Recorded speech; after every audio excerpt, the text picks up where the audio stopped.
بسم اللہ الرحمن الرحیم۔ ان حضرت صلی اللہ علیہ وسلم نے فرمایا کہ میرے گھر کی چھت کھول دی گئی۔ اس وقت میں مکے میں تھا۔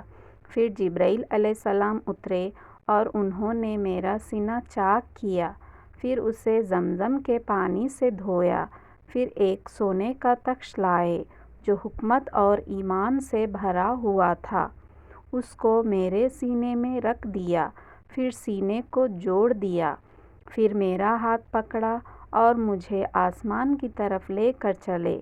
جب میں پہلے آسمان پر پہنچا تو جبرائیل علیہ السلام نے آسمان کے دروگا سے کہا، کھولو۔ اس نے پوچھا، آپ کون ہیں؟ جواب دیا کہ جبرائیل۔ پھر انہوں نے پوچھا، کیا آپ کے ساتھ کوئی اور بھی ہے؟ جواب دیا، ہاں، میرے ساتھ محمد صلی اللہ علیہ وسلم ہیں۔ انہوں نے پوچھا کہ کیا ان کے بلانے کے لیے آپ کو بھیجا گیا تھا؟ کہا، جی ہاں۔ پھر جب انہوں نے دروازہ کھولا تو ہم پہلے آسمان پر چڑھ گئے۔ وہاں ہم نے ایک شخص کو بیٹھے ہوئے دیکھا۔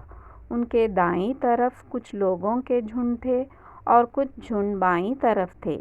جب وہ اپنی دائیں طرف دیکھتے تو مسکراتے اور جب بائیں طرف نظر کرتے تو روتے۔ انہوں نے مجھے دیکھ کر فرمایا، آؤ، اچھے آئے ہو، صالح نبی اور صالح بیٹے۔ میں نے جبرائیل علیہ السلام سے پوچھا، یہ کون ہے؟ انہوں نے کہا کہ یہ آدم علیہ السلام ہیں اور ان کے دائیں بائیں جو جھنڈ ہے یہ ان کے بیٹوں کی روحیں ہیں۔ جو جھنڈ دائیں طرف ہے وہ جنتی ہے اور بائیں طرف کے جھنڈ دوزخی روحیں ہیں۔ اس لیے جب وہ اپنے دائیں طرف دیکھتے ہیں تو خوشی سے مسکراتے ہیں اور جب بائیں طرف دیکھتے ہیں تو رنج سے روتے ہیں۔